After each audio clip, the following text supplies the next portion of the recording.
So hey everyone, welcome to our YouTube channel. I'm Jeremy. And I'm Sophia. And this is Case 404, your go-to place for chilling true crime stories. If you're as obsessed with the dark and mysterious as we are, make sure to hit that subscribe button so you never miss a case. Now, buckle up for today's story.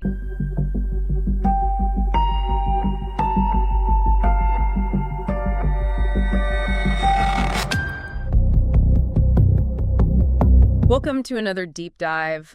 Today we're taking you all the way to Finland, back in 1960, to explore the Lake Bodom murders, which has captivated true crime fans for decades. Yeah, for decades. And you guys have sent in some awesome sources on this, and I'm so excited to dive in. Yeah, to dive in with you and just get your take on it all. Yeah, it's a case that has all the ingredients for a true crime obsession. You know, we've got a beautiful location, turned gruesome crime scene.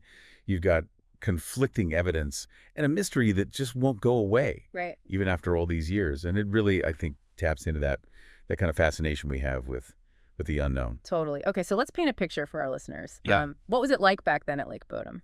So picture this. Okay, the serene beauty of Lake Bodom. In the summer of 1960, the popular spot for camping, especially among young people. And these four teenagers, Mela Bjorklund and Anja Mecki, both 15, Seppo Boisman and Nils Gustafsson, both 18. Okay. They were spending a night out there enjoying the warm weather and, the freedom of summer break. Yeah, just a carefree summer night. You almost can't imagine something so horrific happening in such a peaceful place. Yeah, exactly. Yeah. But in the early morning hours of June 5th, that peace was shattered. An unknown assailant attacked the teenagers in their tent. Three of them, Bjorklund, Mecki, and Boisman, they were killed. And the brutality of the attack, especially on Bjorklund, who was found partially undressed. Oh, my God. Added another layer of complexity to the investigation. Yeah. Some people theorize that this pointed to a possible sexual motive, but that was never really conclusive. Wow, that detail definitely adds a chilling element to the whole story. What about Nils Gustafsson? Yeah. He was the only one that survived, right? He did. He survived, but with very severe injuries. Oh, wow. And this fact would play a big role in the investigation later on. Okay, so who discovered the crime scene? So later that morning, a carpenter named Esko Johansson stumbled upon this just horrific scene. Right. But even before that, there were reports of a blonde man seen walking away from the collapsed tent by some bird watchers. And this detail, it's fueled so much speculation over the years. Right. But to this day, nobody has been able to definitively identify this man or confirm his connection to the crime. That's like a ghost story almost, just a mysterious figure vanishing. I know, right? Did they ever figure out if that guy was involved? Well, unfortunately, no. And the initial handling of the crime scene really complicated things. Oh, no. Sources indicate that there wasn't a tight perimeter set up, so you had all these people crowding the area. Oh, gosh. Police bystanders, even soldiers searching for clues. And all of this contaminated, probably compromised evidence that could have been crucial to solving the case. So frustrating to think about just all that potential evidence lost. I know. Due to the chaotic crime scene. So with so much uncertainty, where did the investigation go from there? Well, with this lack of physical evidence, they really focused heavily on potential suspects. One of the most prominent was Valdemar Gillstrom, a kiosk keeper who lived near the lake.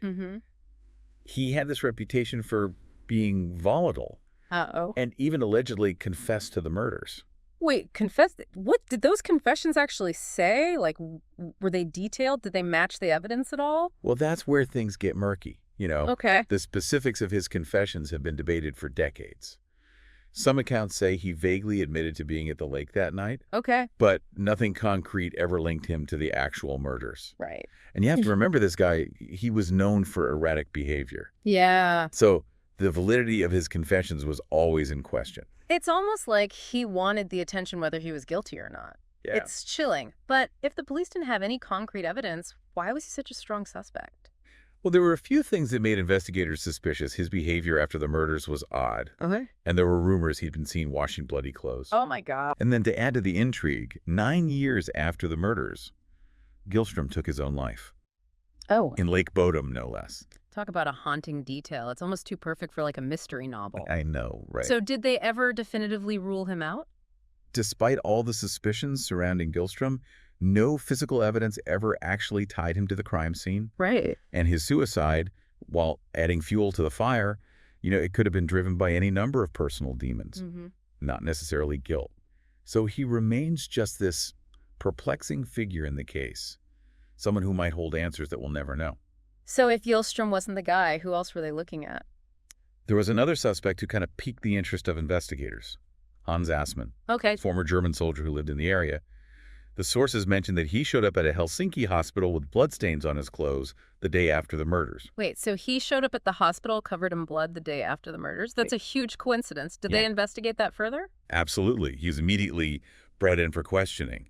However, it turned out that despite this seemingly damning evidence, Assmann actually had a solid alibi records indicated that he was most likely in Germany during the time of the murders. Wow. It just goes to show that even in a case as grim as this appearances can be deceiving. Right. It makes you think about how easily suspicion can fall on someone even without concrete proof.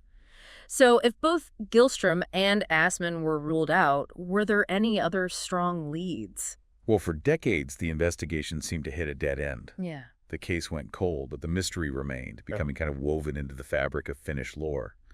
It inspired books, documentaries, even the name of a famous metal band, Children of Bodom.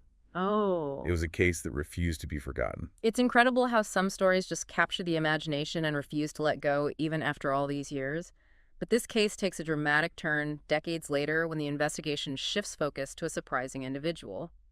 Nils Gustafsson, the sole survivor. Yeah, that's right. In 2004, over 40 years after the murders, Nils Gustafsson was arrested. That's wild what led to his arrest after all this time. Advancements in forensic technology played a key role. Yeah.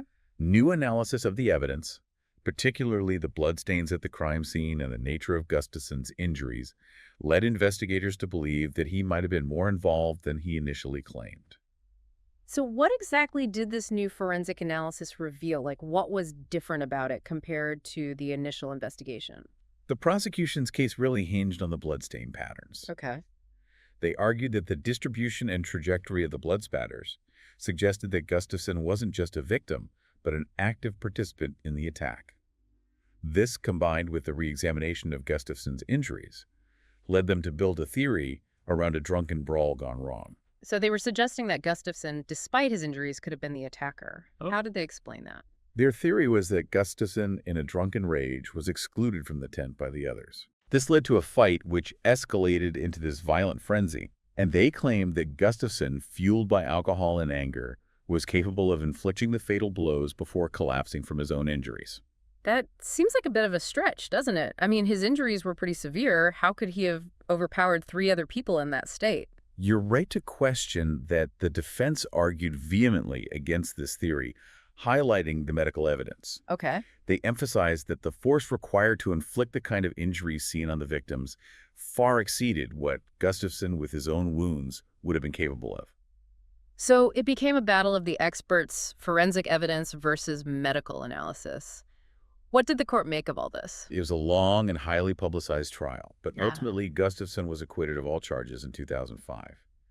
The court found that the prosecution's case, while intriguing, was based largely on circumstantial evidence. Right. There was enough reasonable doubt regarding Gustafsson's guilt to warrant an acquittal. I can only imagine the emotional toll this entire ordeal must have taken on Gustafsson. Yeah. To be accused of murdering your friends after already surviving such a traumatic experience, it's a lot to process. Absolutely. And to add another layer of complexity, the Finnish government actually compensated Gustafsson for his ordeal, acknowledging the suffering caused by his arrest and trial. Wow. So it's like the case came full circle from victim to suspect and back again.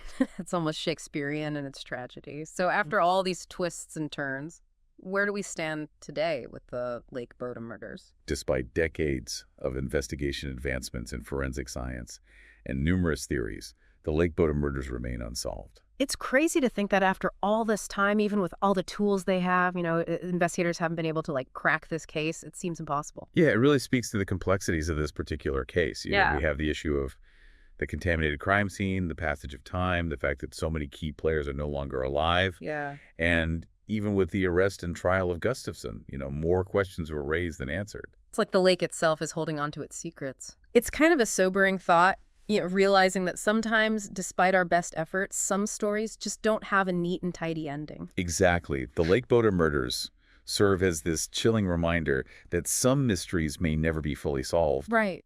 but that doesn't mean we stop searching for answers. Okay, so before we let you go, let's do a quick recap for our listeners, just to bring it all together. Okay. We started with this idyllic summer night in Finland, 1960. Yeah. 4 teenagers camping by the lake. Right. Then tragedy strikes, 3 are killed. 1 survives with serious injuries. The initial investigation was hampered by a poorly managed crime scene, which likely resulted in lost or contaminated evidence. Yeah. There were several suspects, like the volatile kiosk keeper and the German soldier with the blood-stained clothes. Yeah. But nothing concrete ever panned out. Right, and then decades later, the focus shifted to Nils Gustafsson, the sole survivor, thanks to advancements in forensic analysis. Exactly. His arrest sent shockwaves through Finland, but ultimately he was acquitted, leaving the case wide open once again. So here we are all these years later, still grappling with the unknowns of that fateful night. It's a story that captures the imagination, isn't it? It really does. A true crime mystery that blends the beauty of the Finnish landscape with the darkness of human nature.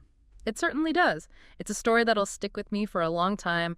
A huge thank you to you for breaking it all down and guiding us through the twists and turns of this case. Of course. And to you listening, what are your thoughts? Did any particular detail jump out at you? Do you have your own theory about what happened at Lake Bodom? We'd love to hear your insights, share your thoughts, and maybe we can shed some light on this enduring mystery together.